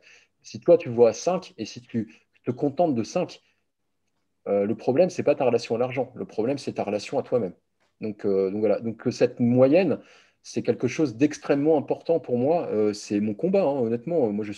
C'est épidermique en fait. Je fais, mais non, c'est tellement plus quoi. Mais waouh, attends, viens, on traverse ça ensemble, quoi. Ou viens, si c'est une peur, une phobie, bah voilà, aller vers Olivier, mais traverser ça ensemble. Ah, bah moi ça va, j'ai peur des araignées, mais bon, c'est bon, finalement, ça me gêne pas tant que ça dans ma vie. Tu rigoles ou quoi? Si tu n'arrives pas à traverser une pièce parce qu'il y a une faucheuse au bout de ta cuisine et que tu restes 5 minutes tétanisé comme ça juste parce qu'il y a une toute petite araignée, tu es en train de me mentir. Tu es en train de me dire ça n'a pas d'impact dans ta vie. Tu n'arrives juste pas à traverser une pièce, quoi. C'est quand même majeur comme encombre. Et ça n'a pas de valeur. Ça, tu dis, oh, un petit 3 sur la gestion de mes phobies, tout va bien. Bah non, je suis désolé, non. Ben voilà, quoi. Ouais, non, mais j'adore. Merci Olivier, j'adore ça et c'est vrai. Et tu as raison. Ce passage du 5 au 10, je dirais, c'est cette prise de responsabilité. Prends la responsabilité. OK, j'ai cette responsabilité. Je peux te passer de 5 à 10. Donc voilà, après, tu te fais accompagner. Olivier, tu vas voir pour le business, tu veux devenir un extraordinaire. Eh ben, vas-y, il va t'accompagner et avec lui, ça va être Avec génial. plaisir. Mais voilà. Et je pense que c'est ça, c'est prendre sa responsabilité et puis accepter ça. Et moi, dans ce que tu me dis, tu vois, je fais une différence. Souvent, on me dit, ouais, j'accepte les choses. Non, attention, accepter, c'est pas renoncer. Est-ce que tu Exact. renonces à quelque chose ou est-ce que tu l'acceptes pleinement en conscience? Attention, c'est deux choses vraiment différentes. Et beaucoup me disent, Mm. j'accepte en disant, bon, bah, j'ai renoncé à aller jusqu'au 10. Ben non, ne renonce pas parce qu'il y a des moyens, il y a des gens qui peuvent t'accompagner. Il y a même tout un courant de pensée avec lequel moi je suis pas OK. Alors, tant pis hein, si, il y a des personnes qui sont là-dedans. Ils disent que accepter, en fait, c'est. Toi, tu dis renoncer. Moi, j'utilise souvent le terme résigner. Moi, je suis pas OK, OK avec le fait de se résigner. C'est pas OK pour moi du tout. Mais du tout, du tout. On ne se résigne pas. Je suis pas du tout non plus dans la posture de je ne suis pas assez. Par contre, juste se résigner à être une version altérée de ce que tu es vraiment, ça pour moi, c'est pas de l'acceptation. Et là, je vais utiliser un mot très fort et je l'assume complètement. C'est de la lâcheté. Ouais. Parfois, c'est OK. On fait tous preuve de lâcheté dans notre vie. Et moi, j'étais un grand lâche pendant longtemps. Mais c'est tellement dommage. C'est tellement. Mais on y met de la conscience, en fait. Aujourd'hui, moi, je suis capable de dire que je suis encore lâche sur certains aspects, hein. Encore une fois, je ne suis pas l'homme parfait, ni j'ai pas atteint l'illumination. Par contre, j'ai la conscience de dire là, Olivier, tu es lâche. Tu es lâche.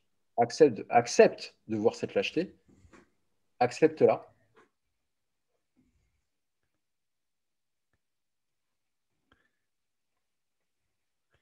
Si, j'ai les larmes qui montent, les poils qui se hérissent, etc. C'est que c'est pas aligné. Donc, c'est quelque chose sur lequel travailler. Et donc là, je ne suis pas résigné. Je peux l'accepter. Voilà, je fais OK, je suis là sur telle partie de ma vie, sur telle partie de mon business. Je fais preuve de manque d'audace, de lâcheté parfois. Parfois, je fuis, effectivement, parce que c'est difficile pour moi. Justement, qu'est-ce que ça cache? Donc, j'accepte ça sur le moment. J'en accepte les conséquences aussi. Par contre, je ne me résigne pas parce que Ouais, ça ne m'honore pas. Donc voilà, je voulais juste aussi rebondir par rapport à ça. Et si ça choque un peu, bah, j'aime bien, tant parce mieux. que quand il y a choc, bah, il y a Réflexion retour. derrière. Donc c'est pas mal. Ouais, ouais, non, mais c'est vraiment ça. Et je trouve que voilà, tu as bien illustré le truc. C'est ne pas, ouais, on n'est pas lâche, on n'est pas timide, on n'est pas peureux, on n'est pas machin. Dans cette situation, parfois, il y a des situations où tu es comme ça. Et tout le monde, on n'est pas parfait, hein, l'être parfait n'existe pas. Ou alors, j'ai deux amis coachs qui disent ça. Alors, si tu penses que tu arrives au bout, que maintenant, ouais, dans le dev perso, c'est bon, ou business et tout. Alors, on dit, bon, tu marches sur l'eau?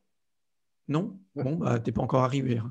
Donc, tu as encore de la progression. Donc, voilà, c'est pas fini. Donc, mais c'est vraiment ça, c'est prendre cette responsabilité et décider et d'y aller. Et oui, parfois, bah, on se plante, des fois, on est comme ci, on est comme ça. On est humain. On est humain, donc acceptons d'être humain, mais ne renonçons pas, ne nous résignons pas à ça. Et ça, c'est hyper important. Ouais, ouais, clairement, clairement. C'est tout un chemin de vie, hein, voilà, parce qu'on progresse et voilà. Moi, je suis loin d'être la même version de la personne que vous avez en face de vous. Vous l'auriez croisé, bah, comme je le disais tout à l'heure, il y a 6 ans. Waouh, pas du tout. Et donc, on peut avoir une marge de progression à partir du moment où on le décide aussi. Voilà, c'est possible, c'est vraiment à ta portée, hein, toi qui nous écoutes ou nous regardes. Il y a forcément des choses qui aujourd'hui ne te conviennent pas forcément. Et ouais, c'est compliqué quand on ne sait pas par quel chemin prendre le bout. Mais il y a assez de ressources aujourd'hui, comme on le disait tout à l'heure, pour commencer à t'intéresser au sujet. Donc, il y a assez de vidéos, il y a assez de chaînes YouTube, il y a assez de groupes Facebook pour que tu commences à t'immerger là-dedans, pour au moins commencer à voir les choses de peut-être façon différente et à arrêter de se résigner, de dire ouais, bah, c'est pas si mal, j'ai un job. Voilà, moi je prends cet exemple-là parce que je suis dans l'entrepreneuriat, mais vous pourriez l'adapter à autre chose. J'ai un job, bon, ouais, c'est pas si mal, j'ai quand même un bon salaire pour ce que je fais. c'est cool, surtout vu la conjoncture actuelle, c'est quand même cool. Et à l'intérieur, tous les matins, même si ça ne se voit pas physiquement, mais à l'intérieur, tu pleures. Tu supportes ça encore combien de temps, quoi. Mais voilà, et je le dis, mais avec plein d'amour, mais vraiment, et plein de bienveillance, parce que j'ai été comme ça pendant des années. Euh, euh, euh, ouais, mes journées, c'était horrible. C'était horrible. Et pourtant, j'avais un boulot génial, sur le papier, hein, génial, bien payé. En plus, pour ce qu'on me coûtait, croyez-moi que c'était franchement bien payé, hein. Voilà, c'est limite indécent. Mais à l'intérieur, ça avait juste horrible, horrible en état interne. Horrible, horrible, horrible. Et physiquement, en plus, le pire, c'est que quand tu es dans cet état-là, ton corps, il crie. C'est-à-dire que physiquement, enfin, j'étais juste difforme. Euh, je, je mangeais ma douleur, hein, littéralement. Voilà, donc garder ça, de garder cette souffrance à l'intérieur, quoi qu'il arrive, elle ressortira. Tu ne peux pas la garder. Tu ne peux pas la garder. Elle ressort, soit psychologiquement, soit physiquement, soit les deux, mais il y aura des conséquences à ça. Et c'est pour ça que là, pour moi, quand on accompagne des personnes, notre responsabilité, c'est aussi de leur permettre de se libérer, quoi. Il y a une forme de libération, en fait. Alors, en tout cas, c'est elle qui se libère, hein, voilà. Mais c'est tellement important d'aller vers soi-même. C'est vrai que c'est des généralités. On n'a qu'une vie, tatati, tatata. Ben ouais, mais qu'est-ce que tu fais pour la vivre, quoi? Pour C'est de vrai, ça. voilà. Et je sais que c'est pas facile, hein, de faire le premier pas. Je le sais. Olivier aussi, toi, tu l'as fait. On sait que c'est pas facile. On est là, quoi. Mais qu'est-ce que c'est bien quand on a fait ce petit pas. Et après, quand on dit, j'ai mis autant de temps à faire ce pas. C'est presque, on en rigole. Quand je pense que j'ai mis 3 ans juste à me lancer. Oh là là là là. Alors qu'aujourd'hui, c'est tellement cool. Je dis pas que la vie est rose tous les jours, mais ouais, pour rien au monde, je retourne en arrière, quoi. Donc ouais. Ouais, non, c'est ça, faire ses pas. Et des fois, oui, il faut se jeter dans le vide. Alors, et puis on se rend compte que bah, le vide, il n'est pas si profond que ça et que tu tombes et que tout se passe Mm. bien. Et voilà. Et encore une fois, c'est vraiment un truc vraiment à faire. Et dans ce que tu disais, j'ai envie de dire aux gens, moi, aujourd'hui, ce qui me pique, tu vois, c'est quand je rencontre des gens, alors pas des gens que je connais pas ou quoi que ce soit, enfin, mais des gens qui me disent, ah, t'as pas changé. Putain, quoi? J'ai pas changé? Ben si, putain. Ah la vache, arrête! Le Ouais, mec, tu il me dit, ouais, m'insultes là-haut. ouais, ouais, ouais. Il me dit, t'as pas changé. Je dis, mais attends, tu rigoles. Moi, tu vois, Et avant, enfin, je sais, il y a des personnes qui vont, ouais, t'as pas changé. Ah bah ouais, c'est bien, ouais, j'ai pas changé. Mais qui a envie de ça, que tu revois un ami d'il y a 10 ans ou quoi que ce soit et qui te dise, bah, t'as pas changé. Putain, mais si, merde, j'ai changé, c'est pas possible. Mais ça manifeste, tu vois, d'un switch, en fait. Ouais. D'un switch, changement de position, enfin, d'une transformation de façon de voir les choses.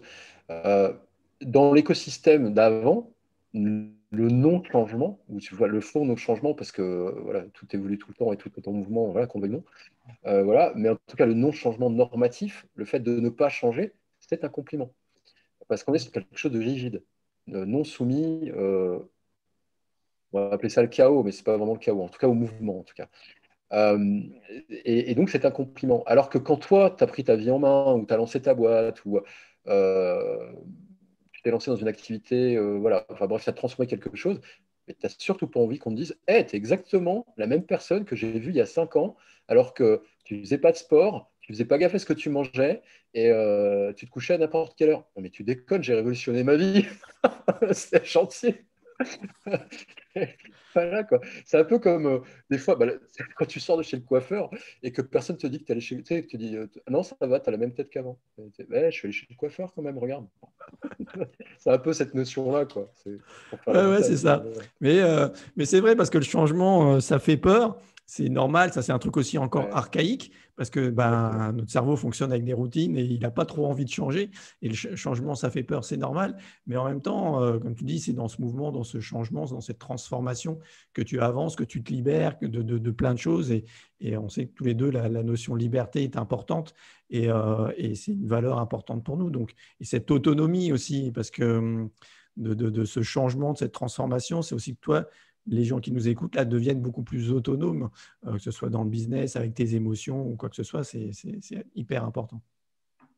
Mais grave, tout ce qu'on vous a partagé là avec Olivier, c'est quelque chose que vous pouvez appliquer, je le redis, pas seulement si vous voulez monter une boîte, parce que bon, moi, nous, on aide les entrepreneurs, moi, chez les extraordinaires, mais même tu as un super boulot, tu kiffes ton taf, rien que de reprendre ta souveraineté sur ton champ d'action, ça va permettre d'être plus force de proposition, euh, de repousser les limites de ton propre job. Je ne connais pas un seul boss manager, bon, à condition que vous n'ayez pas des managers bancals, quoi. Voilà, parce qu'il y a des gens, voilà. Mais admettons que tu es des bons managers.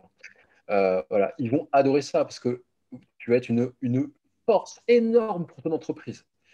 Tu vas te créer ton océan bleu au sein de ton entreprise, parce que c'est possible aussi dans ce sens-là, hein. On n'est pas Mhm. obligé de monter une boîte. On peut aussi faire ce qu'on appelle de l'intrapreneuriat, Ouais.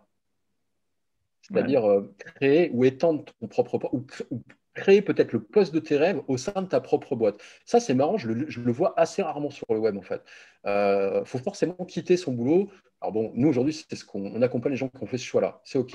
Mais pendant longtemps, moi, dans mon ancien boulot, j'accompagnais des personnes, mon ancien boulot quand j'étais designer d'expérience, hein, clairement, j'accompagnais des personnes qui cherchaient à construire des projets en interne dans les entreprises pour faire évoluer l'ADN global de l'entreprise. Hello, ça existe, hein. Donc, vous pouvez aussi être cette personne-là. Et dès que vous aurez cette posture-là, vous verrez que les opportunités en interne, vous allez devenir mais un aimant à kiffer, à opportunité de kiffage, mais un truc de fou furieux. Comme par hasard, on va vous filer les meilleurs dossiers, voilà, si vous bossez là-dedans, ou les meilleurs clients si vous êtes consultant, ou on va vous envoyer dans les meilleurs déplacements si vous êtes commercial ou je ne sais pas quoi. Enfin voilà, je vous adapterai à vous, mais vous allez avoir vraiment les opportunités énormes, mais juste parce que vous aurez repris le lead, en fait, et vous serez en, en proactif plus que dans la réaction. La réaction, c'est la forme la plus avilissante de la réponse humaine, parce que vous êtes en contraction. Alors que dès que vous êtes en proaction, donc aligné, vous voyez, en plus de ça, physiquement, vous pouvez, même physiquement, quand vous êtes en réaction, votre corps il se contracte. Quand vous prononcez même le mot proaction, votre torse s'ouvre et l'air passe mieux en fait. Donc déjà, rien que l'énergie, d'un point de vue ressenti, c'est même pas la même qui. Et ça, en fait, vous l'envoyez grave. Et c'est quelque chose qui, vous envoyez des ondes, on va vous les rendre. Et ça va se manifester par des choses très concrètes en disant, hey, t'as une bonne tête, t'as la forme en ce moment, hein. Mais si tous les jours vous avez la forme, croyez-moi que vous êtes la personne à qui on va vous filer les choses les plus intéressantes à faire, hein. Ça, c'est factuel. Ouais, mais c'est ça. Bah, si vous avez envie de kiffer, de devenir extraordinaire et un vrai aimant, et surtout en revenant à vous, en étant pleinement soi, en étant soi-même. C'est ça qui et ne pas être, pas ressembler à les autres, parce que quand tu es une force de proposition, c'est que tu apportes des choses nouvelles. Et donc, c'est ça, c'est être extraordinaire, de ne pas être dans l'ordinaire, apporter quelque chose de nouveau, et surtout, apportez-vous quelque chose de nouveau. Merci, Olivier. Yes. Si tu veux bien, on va passer à la deuxième partie, la partie boîte à questions, tu sais.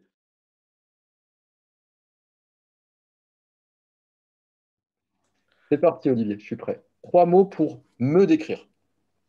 Euh, Déterminé, loyal, résilient, clairement. Être extraordinaire, c'est quoi? Aller vers soi. Ta plus grosse honte. Ouais, j'en ai plusieurs en fait.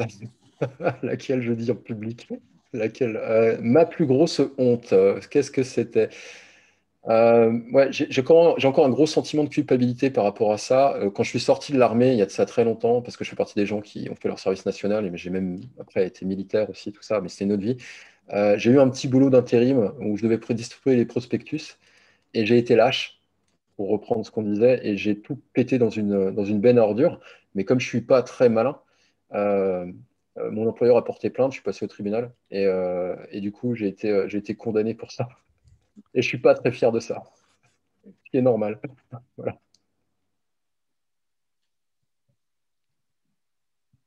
Honore-toi. La première chose que je me dis le matin, honore-toi, honore-toi. Qu'est-ce qui m'énerve le plus? Euh, ouais, je travaille dessus, hein, mais j'ai du mal à supporter la nonchalance. L'aliment auquel tu ne peux pas résister. Oh là, le chocolat. C'est mort. En plus, en ce moment, je suis en diète, c'est horrible. Le truc que tu ne referas jamais, honnêtement, le salariat. Tout sauf ça. Le plus important pour toi, c'est la loyauté. C'est une valeur très haute chez moi. 10 choses pour vivre dans la joie. Ah bah, il y a plein de choses que je vous ai déjà dit du coup, parce que bah, il y a les 3 mots pour le. Voilà, pour moi, c'est que des valeurs en fait. Donc, moi, ce qui booste ma joie, c'est le fait d'être loyal envers moi-même et envers les miens. Le fait de m'honorer, ça fait deux. Et d'honorer les autres aussi. Euh, Prendre toutes mes responsabilités. Ça, c'est quelque chose qui nourrit beaucoup ma joie parce que il y a moins de portée aux choses en fait. Quand tu dis, bah, c'est OK, vu que tout vient de moi, je peux que être aligné avec ça. Donc, ça fait trois. Après, il y a des choses plus terre à terre. Ce qui m'apporte de la joie, c'est passer du temps bah, avec. Moi, je suis papa, donc mes filles, elles m'apportent beaucoup de joie, évidemment. C'est un classique, elle est facile, mais je la fais, d'accord? J'ai le droit, je suis parent, donc c'est easy. Passer du temps avec ma petite amie, évidemment, ça m'apporte beaucoup de joie. Donc là, c'est un peu les notions de famille. Voilà. Coacher mes clients, avoir le privilège d'accompagner ces personnes dans leur développement. Waouh, qu'est-ce que c'est un énorme cadeau que me fait l'univers, quoi. C'est juste énorme. C'est juste accompagner ces personnes, c'est juste énorme. En gros, ce serait travailler, tu vois, mais moi, je n'appelle pas ça travailler du tout. C'est juste un kiff ultime. Ouais, accompagner, coacher mes clients. Ce qui me met beaucoup dans la joie aussi, parce que ça fait partie de mes rituels, je fais beaucoup de sport. Voilà, être lié le mental au corps. Donc pour moi, le passer par le corps, c'est très important aussi. Donc faire du sport. Voilà, en ce qui me concerne, c'est du crossfit et de l'haltérophilie. Voilà, ça m'apporte beaucoup de joie et pourtant sur le moment, j'ai juste envie de taper ma coach parce qu'elle n'est pas gentille avec moi. Voilà. Mais je l'aime beaucoup quand même. Donc voilà, le sport, je nourris mon physique, mais je nourris aussi énormément mon esprit. Donc, ce qui m'apporte énormément de joie et j'y consacre un moment tous les jours. C'est absorber de nouvelles de connaissances, ou en tout cas de nouvelles notions, de nouvelles théories. Donc, c'est me cultiver, donc lire en l'occurrence, que ce soit du livre audio, du podcast. Voilà, absorber, nourrir mon corps, nourrir mon esprit, en tout cas le développer. Ça m'apporte énormément de joie. Sans ça, honnêtement, mon mood de la journée, je suis moyen, hein. C'est bon, cette journée, moyen, quoi. Je suis à 8, il me semble. J'essaie de tenir le compte avec ma petite tête. Qu'est-ce qui peut encore me mettre dans la joie? Euh, Ça se voit moins maintenant, mais je suis un gros geek. Ce qui me fait vraiment kiffer, et là, on est en la veille du week-end, et je vais le faire ce soir. Je vais passer un long moment à me détendre. Et moi, la détente, parce que vous avez peut-être l'impression que je suis une machine. Ouais, le mec, il fait que lire, il fait du sport. Non, non, pas du tout. Je vais juste jouer à des jeux vidéo et je vais prendre énormément de plaisir. Donc, juste me reconnecter à des choses plus légères aussi et pas que liées, qui n'ont pas d'utilité, hein, voilà. Bon, il y en a quand même, hein, parce que ça génère des dopamines, tout ça, mais bon, ça fait neuf. Et la 10e, c'est rencontrer de nouvelles personnes. Ça fait 10. Et notamment bah, rencontrer des personnes comme toi lors d'autres événements, Olivier. Voilà, ça me met en joie parce que justement, au détour d'une rencontre improvisée ailleurs, ça te permet de se connecter, d'ouvrir aussi son champ des possibles et de découvrir de nouvelles sensibilités. Et ça, honnêtement, j'ai beaucoup de gratitude et ça me met vraiment en joie de croiser de nouvelles personnes. Donc non, je ne vis pas dans un écosystème fermé. Enfin, est-ce que je peux exprimer la joie? Ben ouais, voilà, je suis joyeux là. Yes. Ouais, salut. Merci beaucoup Olivier. Ouais, merci pour tout ce que tu as dit. Effectivement, c'est des rencontres. Moi aussi, j'adore ça. Et ces interviews, c'est vraiment l'occasion à vous de vous montrer les personnes que je rencontre, qui m'inspirent, que je trouve vraiment inspirantes et qui sont voilà, à découvrir et parfois à suivre. Donc, si vous voulez vraiment vous lancer dans l'entrepreneuriat, qui fait revenir à vous et trouver les clés pour devenir un extraordinaire, je vous donne rendez-vous dans cette équipe et d'aller voir Olivier. Je mettrai la page Facebook pour que les gens Ouais, puissent, avec plaisir. s'ils veulent, et mettre les liens en commentaire, évidemment. Voilà. En tout cas, Yes. merci beaucoup. Moi aussi, j'adore la rencontre qu'on a fait. Ça fait plusieurs fois qu'on se voit et à chaque fois, c'est vraiment super. J'ai hâte qu'on se voit peut-être en vrai un de ces jours, mais voilà, c'était vraiment. Merci beaucoup. Merci à vous. Si vous avez suivi, si vous avez aimé, n'oubliez pas, partagez, likez, commentez, posez vos questions. On y répondra avec plaisir, bien évidemment. Merci Olivier encore. À bientôt. Merci pour ce moment. À bientôt, ouais, à très vite. Salut.